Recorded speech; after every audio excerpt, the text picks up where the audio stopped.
Y como siempre, cada cierto tiempo tratamos de traer acá a alguien que siempre ha sido en general, Alberto Larraín, para auscultar la situación psicológica de la ciudadanía cuando pasan determinadas cosas con respecto a la pandemia o a los planes en torno a la pandemia. Está mucho más distendida la cosa, da la impresión, hay mucho más permisos efectuados, se puede ir al estadio, se puede además tratar en los parques tranquilamente, han vuelto de alguna forma los restaurantes a abrir sus puertas en forma prácticamente normal. ¿Qué tanto de eso debe preocuparnos? ¿Qué tanto de eso ha provocado otros problemas? Vamos a conversar con Alberto Larraín, psiquiatra, presidente de Procultura, profesor de la Universidad Autónoma. Muchas gracias por estar acá de nuevo, Alberto. Muchas gracias, Fernando, por la invitación, como siempre. Yo decía en la introducción que cada cierto tiempo te invito para conversar, sobre todo cuando se pasan cosas en torno a la pandemia que son, o novedosas o son distintas a lo que había, y de qué forma eso impacta en la ciudadanía. ¿Qué tanto ves tú esta nueva apertura, la baja de los contagios? ¿Cómo ha sido recibido en términos psicológicos? Mira, hoy día justamente salió un informe de la Universidad Católica con la Asociación Chilena de Seguridad que hace un termómetro del tema de la salud mental, y una de las preguntas tiene que ver con cómo los chilenos han ido percibiendo esta apertura. Y efectivamente las personas han ido disminuyéndole su preocupación, pero al mismo tiempo han ido disminuyendo la preocupación respecto al posible contagio. Entonces, en términos generales, obviamente la apertura ha ido generando un aumento de bienestar.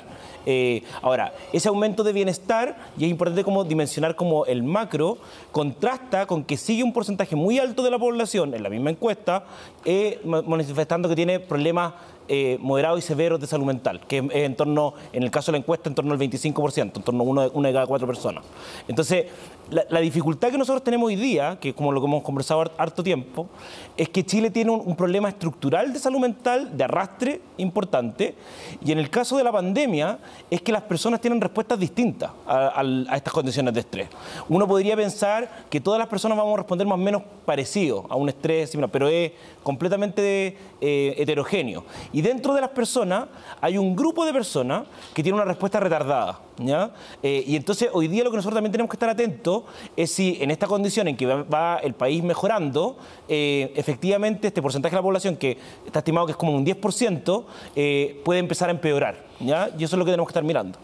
¿Hay patrones comunes en la población a la hora de manifestar efectos psicológicos a raíz de las medidas que se toman para enfrentar una pandemia, que sean transversales, que tengan que ver independientemente de la condición social? ¿Hay algo en particular que uno pueda decir, mira, esto se reproduce en todos los estratos más o menos de la misma forma? No sé si que tiene que ver la relación con los niños o la relación de violencia intrafamiliar o por ejemplo, la mayor pedida de licencias médicas, pero ¿hay algo en ese sentido? O sea, de todas maneras, el comportamiento social tiene cierta distribución que está medida en todos los estratos. Ahora, el tema de pobreza en nuestro país es tan brutal y tiene un porcentaje de la población que vive un tema de violencia estructural permanente, que obviamente los indicadores de salud mental en ese porcentaje de la población son mucho más graves.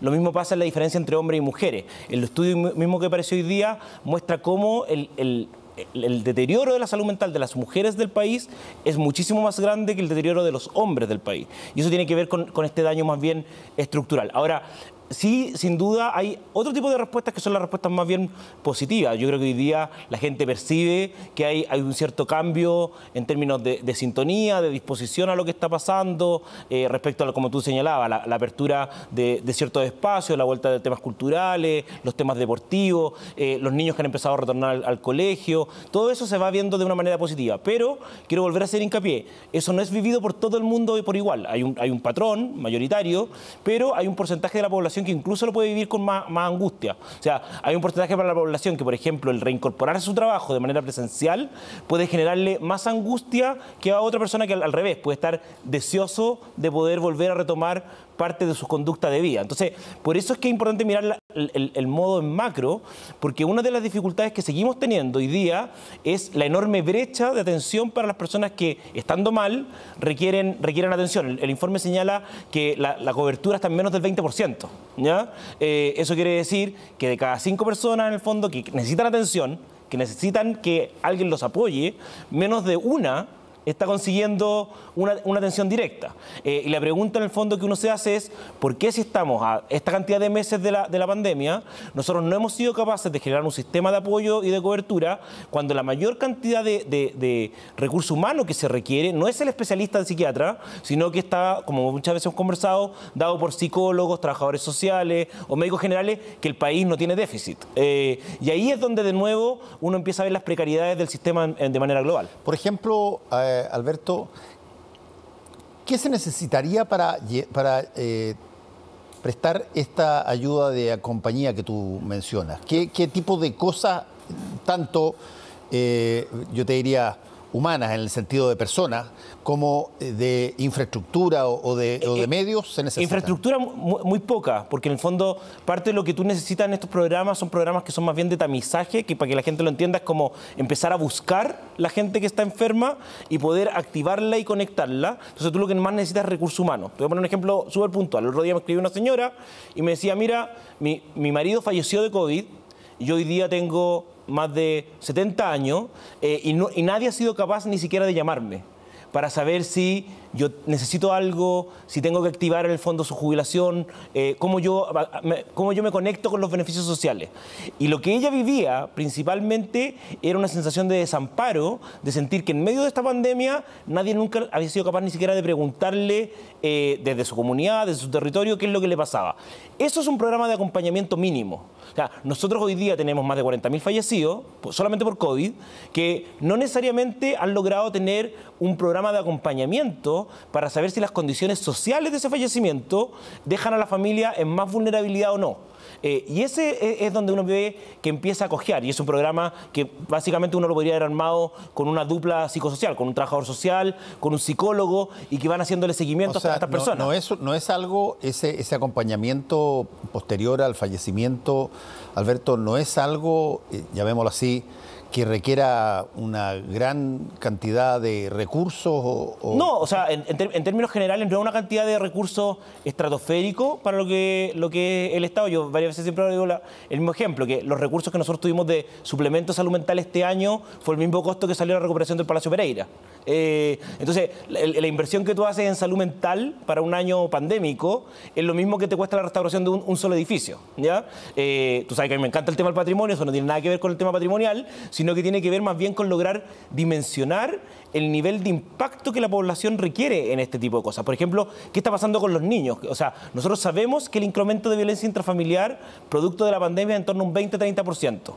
Hay un programa de tamizaje hoy día para que los colegios puedan tamizar los niños que han sufrido violencia intrafamiliar o que han sufrido abuso sexual. Es una especie de colador. Es un colador y que básicamente, por ejemplo, me tocó hoy día dar una charla en un colegio. Entonces yo le decía, bueno, ¿cómo van a recibir ustedes a los niños? ¿Cómo lo están recibiendo? Para saber si los niños o niñas que ustedes están recibiendo hoy día tuvieron un abuso sexual en sus casas. ¿Cuál va a ser la forma en que ustedes le van a preguntar? ¿Hay una estrategia para poder ver si es que los niños están bien? Porque nosotros sabemos que el nivel de vulneración de nuestra infancia es altísimo, pero seguimos haciéndonos como la vista gorda. No logramos como tomar el pulso al dolor que está por debajo de lo que estamos viviendo. Eso que estás diciendo es bien interesante porque de alguna forma, incluso en términos cinematográficos, discrepa de la manera como normalmente se presentan ese tipo de situaciones. Te lo planteo así. Normalmente tú ves algo en la conducta del niño o la niña que te llama la atención. A partir de ese hecho tú investigas o prestas más atención y a partir de aquello se descubre algo. Pero no es algo que tú eres proactivo al respecto. Exactamente, ese es el punto. No vas a buscar el Ese es el punto. Nosotros sabemos por los estudios de la UNICEF que en Chile el abuso sexual, sobre todo en las poblaciones más vulneradas, es entre un 8 y un 10%, un 8 y un 10%, eso es lo que estamos hablando. Entonces, un colegio que tiene 1.000 alumnos tendría que tener entre 80 y 100 100 alumnos con abuso sexual, no puede ser, y un poco lo que yo siempre he visto en los colegios, que si el niño, por ejemplo, se está portando mal, el niño tiene problemas de conducta, tiene problemas de sociabilización, lo primero que yo no piense sea el tema del abuso sexual. Y eso implica que yo tengo que estar buscándolo activamente. Porque nosotros sabemos además que la develación de un abuso sexual se demora aproximadamente 20, 30 años. Entonces, parte de la dificultad es la construcción de la persona a partir de un dolor enorme. Entonces, ese es el tipo de cosas que tú dices que hoy día nosotros deberíamos estar capacitando a los profesores que además han tenido un desmedro de su salud mental importantísimo en el contexto de la pandemia. Cómo en el fondo nosotros nos hacemos agentes proactivos de esa situación. ¿Y qué riesgo hay, Alberto, en que en toda esta proactividad uno vea situaciones porque como está buscando esas situaciones, vea situaciones que eventualmente no son inductivas? Es poca, porque en el fondo, cuando tú empiezas a hacerlo bien y empiezas como a sensibilizar a la gente y a hablar de estos temas, uno siempre tiene el temor, y un poco lo mismo que pasa con el suicidio, que si uno empieza a hablar más, como que el suicidio va a aumentar. Pero lo que se ha visto es justamente lo contrario, que en la medida que uno conversa más estos temas y los sociabiliza más, estas conductas empiezan a disminuir. Y se ven los temas de violencia intrafamiliar, se ven los temas de abuso sexual, se ven incluso los temas de droga, ¿ya? Pero el drama que nosotros tenemos es que estos temas siguen siendo como invisibles. Entonces, todos sabemos que las poblaciones están consumidas por la droga en nuestro país, pero no hay programas intensivos de abordaje ni para las poblaciones, ni para los colegios, ni la incorporación del deporte. Entonces, al final el tema de salud mental es curioso, porque yo creo que nunca antes, y nosotros venimos conversando de esto hace como 2 años, nunca antes el tema de salud mental había estado más puesto sobre la mesa. Nunca. Sí, una de las cosas en las que probablemente uno advierte salud mental históricamente es cuando alguien pide una licencia o se toma un tiempo o pide que le den tiempo porque o está tremendamente estresada o tiene factores que le impiden trabajar. Hemos estado durante mucho tiempo trabajando en condiciones bien especiales, no solamente con las mascarillas, sino que además en situaciones tecnológicamente distanciadas, fuera del contacto humano. ¿Qué tanto eso inevitablemente se sabe de antemano que te va a golpear? Mira, la Organización Mundial de la Salud dijo a los países, miren, ojo que la pandemia va a incrementar un 20% al menos todos los problemas de salud mentales que ustedes tienen y toda la carga de salud mental que tiene el país, ¿ya? Eso quería decir que si nosotros antes teníamos 1 de cada 4, más o menos, ¿ya? Hoy día lo habitual era que pasáramos como 1 cada 3, eso es de personas con enfermedades. Lo curioso que pasa en el país es que en vez de aumentar la cobertura de atención, en esa condición disminuye la cobertura de atención, ¿ya? Entonces, pero suceden 2 cosas. Lo primero es que una de las determinaciones que toma el Ministerio de Salud para aumentar la cobertura del COVID es que una de las cosas que no se resguardan en la prestación de servicio es salud mental. Entonces tú tienes, por ejemplo, hospitales como el Hospital Salvador, el Hospital San Borja Riarán, que convirtieron sus camas, ¿ya? Y no tenemos camas hoy día de salud mental o profesionales que se derivan a otro tipo de atenciones. Cosa pese que las Naciones Unidas ha sido como enfática en que el tema de salud mental tenía que estar resguardado durante toda la pandemia, dado que es la segunda pandemia. Lo segundo que sucede es que se empieza a generar un sistema de aumento, obviamente, de personas que necesitan atención, ¿ya? Y en específico el sistema privado empieza a aumentar consistentemente el rechazo de la atención y empieza a poner dificultades para que la atención no se genere, ¿ya? Entonces, ¿qué es lo que uno ve? Y uno ve dentro de los mismos informes. Las licencias médicas en salud mental en el país van al alza desde el 2008, de manera consistente. Desde el 2008 son la primera causa de licencias médicas del país. Uno podrá decir que el argumento de muchas de la ISAPRE son licencias falsas, ¿ya? Son licencias falsas y la gente se consigue una licencia para poder descansar, entonces no hay que pagarla, ¿ya? Uno podría decirle, ok, yo te concedo que un porcentaje de la licencia puede ser falsa, te lo puedo conceder, pero la magnitud de licencia es tan abrumadora que aunque yo te concediera que 1/3 de las licencias son falsas, el volumen de licencias es tan importante que no puede seguir siendo que no existe una respuesta ante ello. Entonces, lo que tú te encuentras hoy día, yo a la producción le mandé el gráfico. Que tenemos un gráfico, claro, en ese sentido. Una tablita que en el fondo emitió el Ministerio en uno de los informes, y esta tablita es bien importante porque lo que muestra es cuánto es la tasa de aprobación de licencias versus la tasa de rechazo de licencias. Y hoy día nos encontramos que la tasa de rechazo de licencias médicas en el sector privado de salud, en el sistema ISAPRE, es mayor que la tasa de aprobación. Entonces, ¿qué es lo que están diciendo? Que el sistema completo básicamente no funciona. Porque si el rechazo es mayor que la aprobación, quiere decir que la licencia está mal emitida. Ahora, el poder emitir una licencia es una obligación médica, ¿ya? Sí. Si el médico emite una licencia falsa, es al médico el que hay que sancionar, no es al paciente, ¿ya? El paciente debiera tener derecho inmediatamente, que una vez que se emite la licencia, a su pago. Ahora, la misma tabla lo que muestra es que las licencias que sí son aprobadas, hay un porcentaje también, que no menor, que son reducidos a licencia. Entonces, por ejemplo, el otro día me escribió una enfermera y me decía, mira, yo llevo 2 años trabajando en la UCI por COVID. Acabo de presentar mi primera licencia médica en mi vida por salud mental. Y me la redujeron de 10 días a 3 días. Entonces, ¿qué pasa con eso? Obviamente ella me dice, yo no voy a presentar ninguna licencia, lo que me dice el sistema es que tengo que presentarme a seguir trabajando. ¿Cuál es el costo de que ella siga trabajando?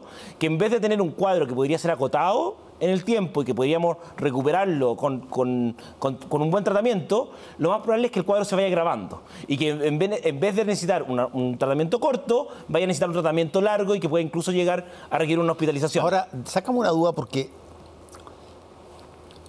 A ver, hagamos un ejercicio total y absolutamente artificioso. Imagínate que efectivamente tienes 1/3 de licencias falsas. Una licencia falsa es una licencia que, si entiendo bien, emite un médico diciendo algo que no es lo que ocurre, no es real. Que no es real, ¿ok? Diciendo algo que no es real. Tal cual. Para darle el beneficio a la persona del descanso laboral, ¿ok? En ese caso, si es que son así, o sea, si es que efectivamente fueran 1/3, por ejemplo, o una cosa muy grande las licencias, tenemos un problema serio en términos de la idoneidad y la ética del gremio médico. Pero absolutamente, y ese es el argumento. Si el problema en el fondo está en quien emite la licencia, ¿por qué el castigo lo están recibiendo los pacientes? Cuando además la licencia es un derecho social. ¿Y por qué sucede solamente con la de salud mental? ¿Me entiendes? ¿Por qué no sucede con ninguna de las otras condiciones cuando además todos los informes internacionales demuestran que la carga de salud mental del país es más alta que en otros países? Ahora, nosotros tenemos aquí una oportunidad y tiene que ver con que probablemente los últimos meses ha sucedido algo que no salió todavía como con toda la fuerza que debiera salir, pero se promulgó la nueva ley de derechos de las personas con enfermedades mentales. Y en esa ley hay un articulado en específico, que es el artículo número 20, que también se lo pasamos a la producción para que lo pueda mostrar, que establece que el sistema no puede establecer una discriminación entre las enfermedades mentales y las otras enfermedades. Y dentro de esas discriminaciones están el tope. Eso quiere decir que no puede haber más tope respecto al número de prestaciones que yo puedo tener en mi vida. Usted no me puede decir, usted va a tener máximo 10 sesiones de psicólogo. ¿Y por qué no? Porque nadie le dice a un diabético, usted va a tener 10 sesiones de nutricionista, ¿ya? El tope es lo primero. Lo segundo son las licencias médicas, ¿ya? Que a nosotros nos aprueban menos de la mitad de las licencias que le aprueban al resto del gremio, ¿ya? Y lo tercero es la cobertura. O sea, si el plan que yo tengo o me genera una cierta cobertura en términos de salud, no puede ser una cobertura de 80% para los temas traumatológicos y de 5%, de 10% para salud mental, que es un poco lo que pasa. Obviamente eso es una reforma completa del sistema y la pelea está en que las personas que redactamos la ley, porque yo redacté parte de esos artículos, entendemos que es algo que es retroactivo. ¿Ya? Y que es retroactivo porque es un derecho social. Obviamente, la interpretación que se está haciendo hoy día es que no, que es prospectivo. Sería para adelante. Bueno, entonces, en cualquiera de los dos casos, debiera estar funcionando. En cualquiera de los dos casos debiera estar funcionando, cosa que no está funcionando. Y además, en el fondo, es algo que va a terminar judicializándose. Va a terminar judicializándose porque si yo tengo un plan de salud mental y no me dan cobertura, lo que yo voy a hacer es recurrir, dado que hay una ley de la República, a establecer que me están discriminando, ¿ya? Ahora, el artículo también es importante en una segunda bajada, y es que establece que dentro de las discriminaciones que no se pueden hacer contra la salud mental, no pueden haber entidades prestadoras de servicios de salud que no tengan los servicios de salud mental. Eso quiere decir que tanto clínicas como hospitales que no tengan las prestaciones de salud mental no van a poder acreditarse. ¿Y qué significa que no se pueden acreditar? Que no pueden dar las prestaciones que es.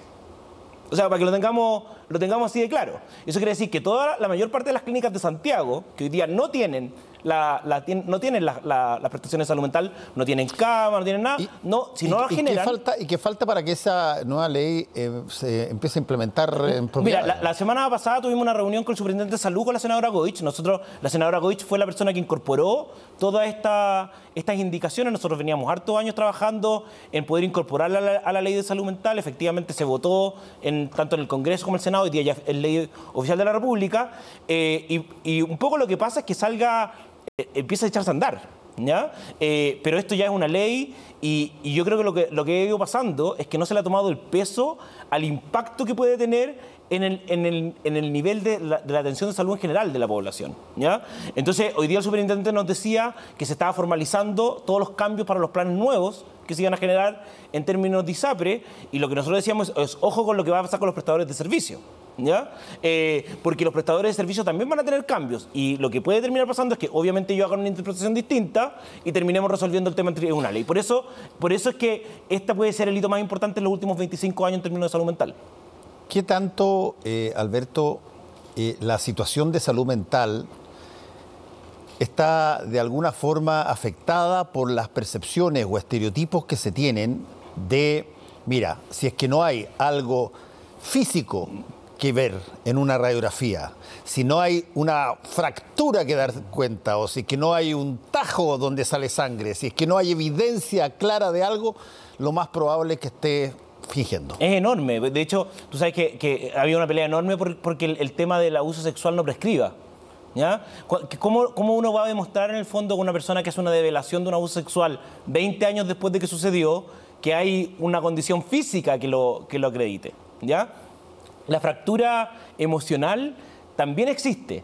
El problema es que las enfermedades mentales son vistas más bien como un fracaso individual, ¿ya? Cuando yo tengo una crisis de pánico, cuando yo tengo una depresión, más que en el fondo cuestionar qué es lo que me lo está sucediendo, el cuestionamiento se va hacia mí.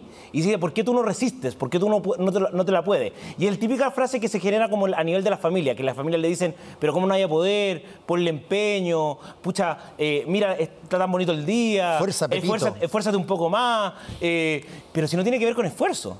Sí, el ánimo, en términos generales, que es lo más frecuente que tiene, y la ansiedad, eso no es algo que la población pueda regular. Cuando tú tienes en el fondo una depresión o tienes una crisis de pánico, créeme que una persona que vive una crisis de pánico no quiere tenerla, ¿ya? Y no es algo que pueda controlar a su voluntad. El problema que nosotros estamos viviendo es que al no poder validar este mundo de nuestra vida, está teniendo otro tipo de repercusiones, y que hoy día somos el país de América Latina con más consumo de drogas y alcohol en nuestros adolescentes, que somos parte de los países en el fondo que tienen mayores consumo de estupefacientes. Entonces, todo ese tipo de cosas que tienen una repercusión orgánica de nuestro país, van dejándose ver. Mira, yo digo, generalmente, a nosotros tenemos como instalado esto de que el chileno es flojo, ¿ya? Que el chileno es flojo, que saca la vuelta y todo. Yo siempre digo, mira, no es que el chileno sea flojo, no es que el chileno saque la vuelta, es que el chileno está reventado. Está reventado en términos de calidad de vida. Entonces, tú te tienes a la población con insomnio, tienes una población sobreendeudada, que está tomando medicamentos además para poder generar una serie de condiciones, y eso termina generando un estado social muy complejo, y que obviamente nosotros lo vemos en otras aristas, como la polarización que estamos teniendo, incluso en los tipos de decisiones que se están tomando. ¿Dónde, Alberto? Porque ese tipo de cosas, cuando se repiten mucho, en algún momento dado tiene que dar muestras de lo que está pasando. O sea, tú puedes llevar muchos problemas para adentro hasta que de repente no los puedes llevar más y se nota. Y tú de repente haces algo que sorprende a todo tu entorno porque no lo habías hecho nunca y algo pasa. Tienes un minuto de ira, crisis, de ira brutal o de crisis y alguien dice, oye, algo está pasando. Pero esas cosas no aparecen cada vez que uno gatilla a las personas. ¿Cómo se nota que el fenómeno de la salud mental es un tema que debiera tratarse de una manera mucho más intensa que lo que se está haciendo? Se nota porque hay varios de los indicadores que empeoran. Como te decía, primero el indicador de droga. O sea, es imposible seguir evaluando el tema de drogas del país, que es un tema que nos carcome, solamente como un tema de seguridad pública. O sea, el cabro que consume droga en una población, parte importante de ese consumo tiene que ver con un sufrimiento interno. O sea, sí, eso está hiperestudiado. El cabro que consume droga tiene dos razones principales. Una es que quiere sentir felicidad en su vida o un placer que no está sintiendo. Y la segunda es que quiere aplacar un dolor que no siente. ¿Ya? Y esas son las condiciones primarias que lo llevan a consumir droga. Por eso el cabro que es deportista no consume droga, porque tiene otros aspectos de su vida que le generan ese nivel de satisfacción. ¿Ya? Entonces, ¿cuál es nuestro drama estructural? Que los narcos saben que el cabro que entra a consumir droga no va a poder salir nunca, porque no tenemos tratamiento. No tenemos ninguna forma de poder ayudarlo. Entonces tenía un primer indicador que tiene que ver con el consumo de sustancias, que está en toda la esfera: el consumo de alcohol, el consumo de estupefacientes, el consumo de fármacos, que en Chile solamente aumenta. Entiendo que nosotros somos uno de los países que con mayor consumo per cápita de ansiolíticos. Así es. Entonces, cuando tú empiezas a ver todos esos indicadores, ver el mayor consumo de ansiolíticos, cuando tú miras las cifras, por ejemplo, de infancia, en términos de salud mental, los estudios comparados que hay, nosotros siempre estamos entre los peores. Entonces, uno dice, no, pero es que mira, tu visión es demasiado negativa, ¿no? Sino que tiene que ver con que mi visión sea negativa. Si yo lo que estoy haciendo es hacer una constatación de hecho. Lo que a nosotros nos tiene que preocupar es por qué tenemos 220.000 niños en el Sename, 220.000 niños en el Sename, y siguen sin ser una prioridad en términos de reparación y poder, en fondo, entregarle las herramientas para que puedan reparar su vida en distintas condiciones que se han ido generando. Entonces, el tema de salud mental es tan ninguneado, por así decirlo, que nosotros llevamos 18 meses de pandemia y todavía no tenemos frases radiales. O sea, que era la recomendación número uno de la pandemia de Naciones Unidas. O sea, enséñale a la población qué cosas tiene que hacer para mejorar su salud mental. Tanto es así que yo me reía porque hace 2 días tuvimos un cambio de hora, ¿ya? Hoy día tenemos el 70% de la población con problemas de insomnio. ¿Qué puede pasar con un cambio de hora? Obvio que empeora. Obvio que empeora para la gente que tiene problemas de insomnio. Entonces, ni siquiera en algo tan básico como lograr entender que hacer este cambio horario, que además no tiene ningún sustento técnico desde lo médico, al contrario, todos los informes muestran que son perjudiciales para la población, porque se demora varias semanas en readecuarse. Ni siquiera en esta condición de pandemia, eso llega a tener peso. Entonces, el tema de salud mental es bien curioso porque tú te has transformado en un activista como de los periodistas que han ido involucrándose en el tema. Yo conozco a mucha gente que está hoy día viviendo el peso de la salud mental. ¿Para qué hablar hoy día de conseguir una hora? Pero pese a eso, no logramos que efectivamente esto repercuta en programas estructurales. Sí, yo fíjate que creo que tú diste un poco en el clavo cuando mencionaste este estereotipo clásico en Chile de que, mira, nadie trabaja sino solo yo. ¿Ah? Todo el resto es flojo y por naturaleza el chileno es flojo y lo has escuchado tantas veces. Y si es que la persona puede recibir un bono en vez de recibir un sueldo, prefiere el bono si es que se lo van a dar se lo van a llegar a la casa. Y esa cosa es tan potente, a mi modo de ver, que tú tienes una situación compleja cuando tienes que dar cuenta y vuelvo a la pregunta original, tienes que dar cuenta de la situación de salud mental de la población sin que se te vea un lunar de carne, sin que se te vea una fractura en el codo, que no tengas muestras evidentes de un comportamiento absolutamente irregular y no disimulable. Y tiene que ver un poco con el tipo de país que hemos construido, donde el tema productivo y el tema homogenizante es tan importante. O sea, nosotros seguimos creyendo que todos vivimos lo mismo. Todos vivimos lo mismo. Entonces, por ejemplo, la discusión que se ve con el cuarto retiro, ¿ya? Entonces, ambas posturas se paran respecto a como que el otro fuera un absoluto idiota, ¿ya? Y no entendiera nada y quisiera hacer algo malo para la sociedad. No, yo creo que ambas posturas tienen argumentos extremadamente legítimos respecto a lo que está pasando. El problema es que es de dónde lo está mirando. Desde el punto de vista técnico, de largo plazo, obviamente el cuarto retiro es una muy mala medida. Pero si yo, en el fondo, analizo mi situación desde hoy día, desde el presente, que ayer me tocó con una persona que estaba postrada y que me decía, mira, mi única posibilidad hoy día para yo poder hacer las adecuaciones que necesito por mi postración es este cuarto retiro. Entonces, son dimensiones completamente distintas y por eso no se dialoga. Nosotros necesitamos y eso es bonito de la salud mental te abre otra dimensión. La salud mental te abre la dimensión de lo subjetivo. Implica que necesariamente nosotros seamos capaces de abrirnos, primero, a que el dolor es personal, ¿ya? Y que yo no tengo derecho a juzgar cuando alguien me dice que algo le está doliendo o que alguien me dice que tiene un problema, yo no puedo llegar y banalizarlo y decir en el fondo, mira, pero tú estás equivocado, mira todo lo que hemos avanzado, todo lo que hemos crecido, porque te está explicitando eso. Y la salud mental implica necesariamente, para que podamos avanzar en ella, un tema de confianza. Entonces, el centro de por qué el tema de salud mental tampoco avanza en el país es porque yo desconfío del otro. Bueno, yo desconfío de que el otro me esté diciendo la verdad. Yo le digo, no, pero es que ¿cómo te va a doler? ¿Cómo va a pasar esto? No puede ser. Si tú estás bien, bueno, pero si te estoy diciendo que tengo un problema con mi familia, tengo un problema con mi esposa, esto estoy viviendo, estoy sobreendeudado. Tú no tenés por qué tener todas las atribuciones ni todas las aristas de mi propia vida. Tú tienes que ser capaz en algún momento de confiar. Y si efectivamente hay una licencia falsa, el incentivo tiene que estar en quien emite la licencia, ¿ya? Porque somos nosotros los médicos los que tenemos la atribución ética para poder emitirla, ¿ya? Porque ahí además se genera un tema de lucro, ¿me entiendes? Entonces, ahí es donde el tema de salud mental solamente va a poder salir de esta crisis el país si el país empieza a avanzar también en la transición de pasar de la posición de desconfianza a una posición de confianza. ¿Y qué tanto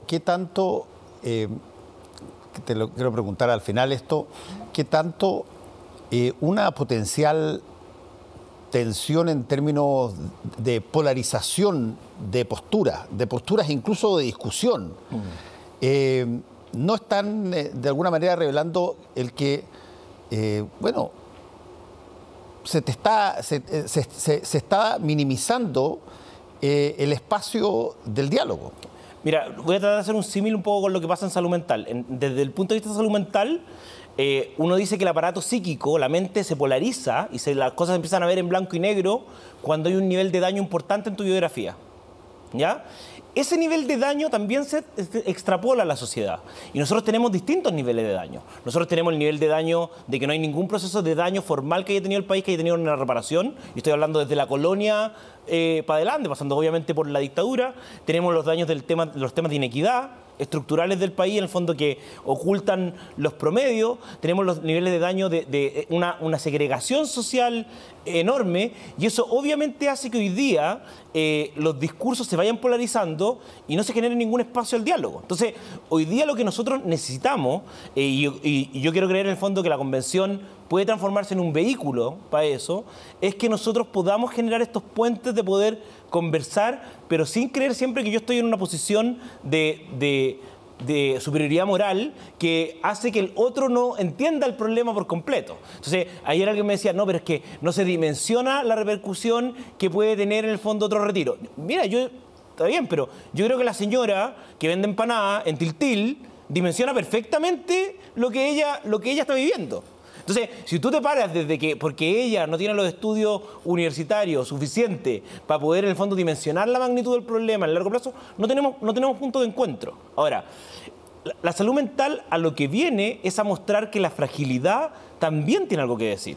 O sea, si este país va a salir fortalecido no desde solo sus cosas positivas, va a salir positivo en la medida de que nosotros nos hagamos cargo de cosas de lo que están pasando como con Rojas Vade, con cosas como están pasando con los temas de los homicidios, con los cabros que se nos suicidan, con los cabros que consumen droga, que nosotros podamos incorporarlos a nuestra comunidad y podamos incorporarlos de manera importante. Y por eso también a uno le cuesta ver cómo el país, en vez de tratar de trabajar al unísono, porque esta tenemos una gran oportunidad para poder en el fondo enfrentar lo que viene adelante de una manera distinta, estemos enfrentados en las discusiones respecto a si tiene título universitario, no tiene título universitario, tiene hijos, no tiene hijos. O sea, ese es el nivel como de la discusión hoy día en la esfera de la presidencial, de la discusión presidencial, cuando tenemos 40.000 fallecidos y cuando tenemos 5 millones de compatriotas con enfermedades mentales. Entonces, ahí es cuando uno dice, mira, aquí no estamos a la altura del nivel de dolor que tiene el país. Y si no estamos a la altura del nivel de dolor que tiene el país, necesariamente la desconfianza se vuelve a instalar. Porque si tú no eres capaz de ver lo que yo estoy viviendo a diario, no tiene sentido que conversemos. Última pregunta. Alberto, ¿cómo se comenzaría en términos teóricos a cambiar el esquema que nosotros tenemos históricamente al respecto? ¿Qué son las primeras cosas que hay que hacer? Yo creo que hay pasos que se han ido dando de a poco, pero tiendo a creer que el paso más importante de todos tiene que ver con poder legitimar nuestra diferencia como país. Y te lo doy un ejemplo súper concreto. No puede ser que el niño de Arica siga recibiendo la misma educación que el niño de Tierra del Fuego, ¿ya? Y eso se extrapola a todas las diferencias. Cuando nosotros seamos capaces de entender que somos un país tremendamente heterogéneo y con posturas heterogéneas, y que ahí está nuestra riqueza, efectivamente lo que va a empezar a pasar es que la forma de relacionarnos entre nosotros va a ayudar a que sea una forma más armónica, que sea más que una forma violenta. Nosotros hoy día tenemos más bien una forma de imposición de cosas, más que una postura que transite hacia el sentido común, ¿ya? Nosotros somos un país de norma. La norma está por sobre el sentido común. Los países pasan a ser países desarrollados cuando tú no necesitas la norma, porque el sentido común impera y porque la confianza es la base. Si nosotros logramos hacer ese tránsito que implica querernos más y implica en el fondo validar lo que el otro necesita, nuestra cohesión social va a seguir disgregándose. Y yo creo que hoy día tenemos una tremenda oportunidad, efectivamente, de poder lograr ese avance. Se ve difícil en todo caso, ¿eh? Muchas gracias, Alberto. Muchas gracias. Muy bien.